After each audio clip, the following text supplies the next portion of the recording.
Hey everyone, and welcome to another video, and today we're doing a unboxing on the DJI RSC2. So this is a DJI gimbal that I've actually purchased to work alongside my A7S3, Sony A7S3. Whilst I love the video that comes out of the Sony, and even with the built-in stabilization, it is quite good. You can never go wrong with an actual gimbal. And when I was looking at gimbals, I was in two minds as to what to go for. Watched a few reviews, and whilst the RS2 is a bit of an overkill for my use, I thought if I'm going to go in, I may as well go all in and basically get the best one that will suit my use case. So this is just going to be an unboxing video. Right, so firstly, it does come wrapped in some plastic, and then there's some tape underneath this as well. Now this I actually purchased from Amazon, and it came relatively quickly as well. It wasn't supposed to come until tomorrow, but seeing as it's come early, I want to get this set up and have a play about with it as quickly as possible. Right, so it does actually have some tear strips. You may or may not be able to see them just there. So no need for any scissors on this part. Although in order to get into the initial package, obviously you would have needed some. Right, so which way around shall we do this? Let's open this up and see what we get. So this is what we're presented with, a little bit of foam on the top. Take that out. And essentially you're left with a briefcase. So I'll just pop that to a side. What you also get in there is some paperwork. So you have some documentation, user instructions, all that kind of stuff. So hopefully, if this is a good product, as most of these kind of products should be, shouldn't need any instructions. So what we'll do is I'm just going to do a quick unboxing, and then obviously because you'll always need setting up, making sure you got everything balanced and everything like that, I'll do a follow-up video with my thoughts and all that kind of stuff. So initially you do have a zip pocket just here. Let's see if there's anything in there. Nope, that's actually quite small, so that only goes to about there. So I'm guessing that's just probably for some extra cables and things like that.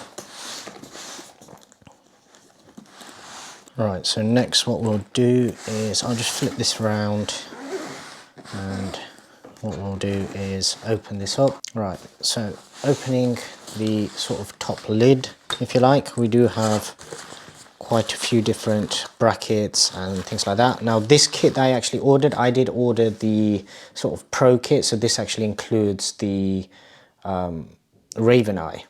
So that is one of the paperworks I actually received, because I did want to be able to track and follow and everything using my phone. So in here we do have some connections for your sort of manual focus or autofocus sort of trigger. That is the attachment, I believe, to actually make it so then you can stabilize any larger lenses you have. This one, not entirely sure what this one is. May just be a sort of an additional handle of some sort. So we have one of these, and what we also have is some sort of cylinder tube. I'm not sure what that's for either. So what else do we have? Right, so we do have one of these larger mounts as well. So I believe this is just in case you do have any bigger lenses. This will actually raise your camera slightly higher off the actual gimbal and give it a little bit extra clearance. Right, in the other side, let's take a look. Right, so here is the Raven Eye unit itself. So it's actually smaller than I was expecting. In a lot of the videos that I've watched, it actually looks slightly bigger. So don't know if these rotate as well. No, they don't seem to be able to. Yeah, that way around. So what you'll probably end up doing is when it's actually in use, just rotate those around like that. So what we do have is, let me just fold this back up. Right, so what we do have is a RSS port just there, and then we have a HDMI next to it, You might be able to see it just there. And on the back you have a USB-C port. I believe this one is just for charging. So that is the Raven Eye unit, and just underneath you have a hot shoe mount or cold shoe mount. Right, we'll pop that to the side.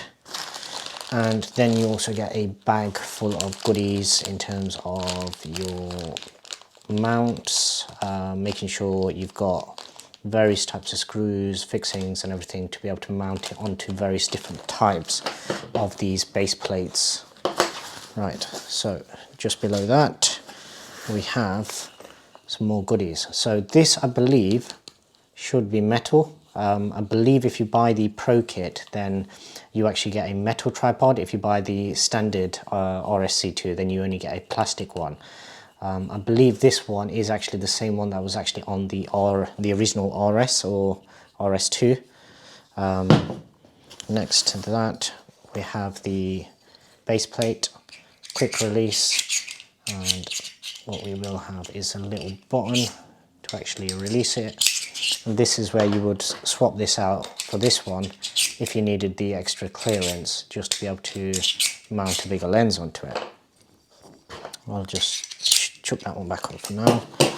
Also next to that, and I do like these sort of stretchy pockets, because it does mean that whatever you're putting into here more than likely will actually stay in there. Okay, so this is the actual included phone mount.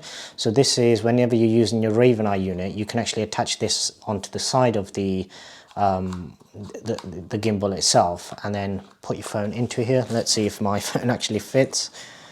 So we'll take it like that. Right, so even with the case, it's relatively stable. I won't be overly confident with that, but if need be, you can just take your phone out of your case when you're using that. Right, so that is another thing. And finally on this side, we have, right, so this, I believe, is for the actual focus motor. So it's for your manual focus. And this will be adjusted using the wheel. I believe it's on the front on this particular model. Right, so that's everything in that section, and then just below that we should get to the main event.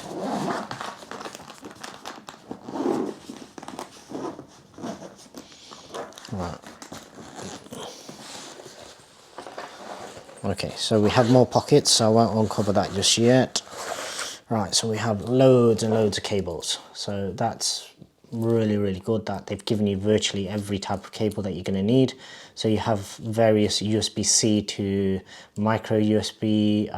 You have to, I believe that's the, one of these should be HDMI as well, maybe? No, it doesn't look like they've given us HDMI on that bundle, but we may have it on one of these. There we go. So that is HDMI. That is also HDMI, I believe. And then you have various different, so it's sort of normal size HDMI to mini HDMI and various other cables. So that will obviously figure out what we need once we actually hook it up to the Sony camera. For now, we'll just chuck that to the side. And finally, it is time to reveal the gimbal itself. Right, so it does come strapped in. So just so you can see that there, it is actually strapped in pretty nicely, and what you can do is get rid of that. And you do have a little illustration just at the bottom there as to how to put the gimbal back in once you're actually done with it. Now, one thing that I'm hoping is that once I've actually got this all balanced and everything, that I can actually still just fold it in half and put it away. So what we'll do is I'll unlock it and snap it in. Right, so yeah, as most people have commented on, this mechanism, even when you've unlocked it quite a bit, is still quite stiff. So for those situations where you want to actually make this into a sort of low slung viewpoint, you can actually have it like that and then lock it off, and just the resistance alone of this is quite a bit as well. So yeah, I've no doubt that once you do that, it will actually hold in position quite nicely. Right, so first thing, let's chuck on this tripod. Now, I was hoping that they would have actually done a quick release mechanism on this, because when you do unlock it, and I'll just unlock that, and you unfold it, there is another tripod port just there, and what you can do is take the tripod legs off and attach that up here to basically work as a secondary handle, so you have this sort of standpoint.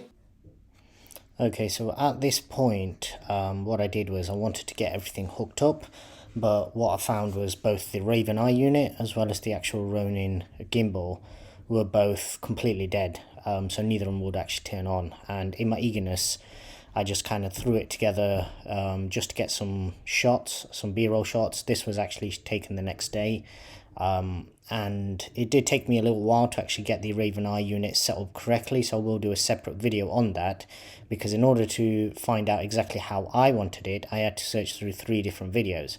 So what I will be doing is combining all those into a single video.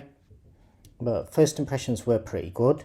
Originally I actually thought that you wouldn't be able to use the Force Mobile, where you can actually control the whole camera unless you had the Raven Eye unit connected. But what I found was that you can literally just do that directly through the actual gimbal itself, but obviously you can't see what you're doing.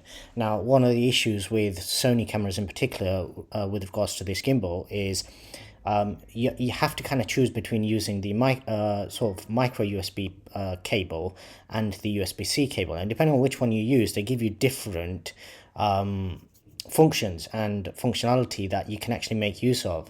So with the micro USB cable, I couldn't actually get it to use the record button on the display or on the actual gimbal itself.